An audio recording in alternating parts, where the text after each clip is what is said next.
Let's bring in former IDF combat soldier Lital Shemesh, who served in the border police unit. Lital, good morning to you. You just heard Trey Yang say this is not going to be a 3 or 4 day war. It will drag on until Hamas is destroyed. So what are soldiers up against in the lead up to this potential ground invasion? Yeah, hi, thank you for having me. So I wasn't just a combat soldier, I'm still doing my reserve service, and I'm working as a news anchor in Channel 14 here in Israel. The entire country is being recruited to fight this war against terrorism, to fight this war against Hamas. We haven't seen a slaughter like this in Israel in the 75 years of Israel's existence.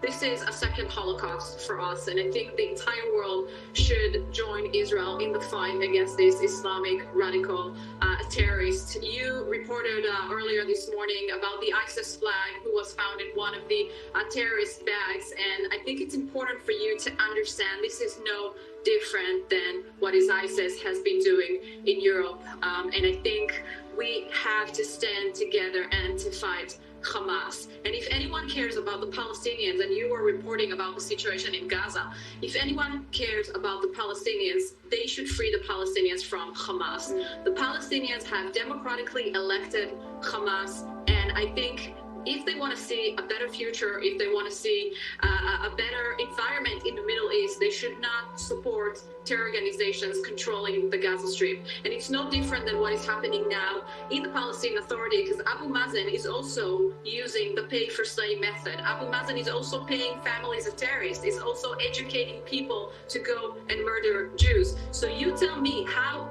us as Jews, as Israeli, as the only democracy in the Middle East should react to these horrors, literally horrors that we've experienced in the past week. You are both a former soldier and a journalist, like you mentioned. What is the latest you are hearing from the front lines this morning? And when do you think the ground assault from IDF will begin?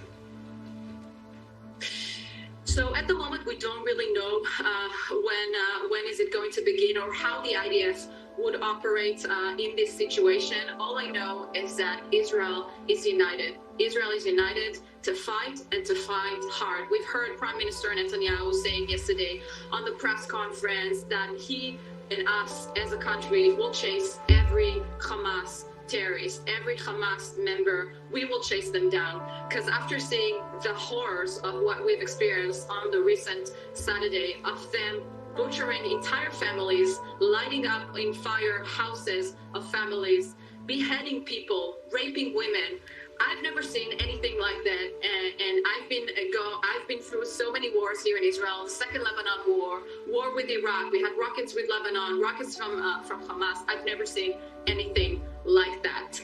This is just despicable, and I think the entire world should unite with Israel in the war. In what we're seeing now in Israel, because Israel is the spearhead in the war of terrorism, and any country who would just not look at what is happening now will get that in their backyards.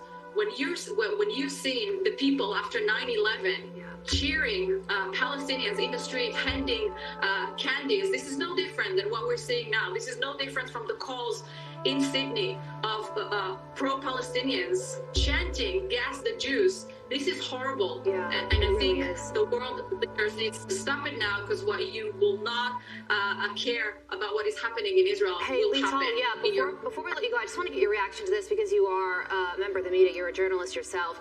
Did you happen to hear the press conference with President Herzog? He was taking questions from the international media, and it was really hostile. And a lot of the questions were vilifying Israel for turning off the water and electricity in the Gaza Strip. What do you make of that?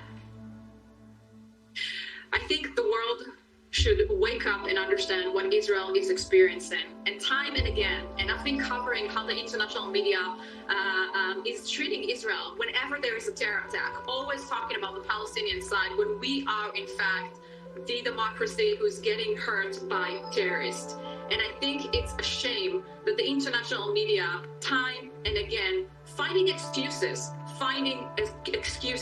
for butchering Jews, for murdering Jews. This is no different than what ISIS has done in Europe and what Boko Haram has done in Africa. And I think it's pure anti-Semitism to keep finding excuses to why is it okay to murder Jews.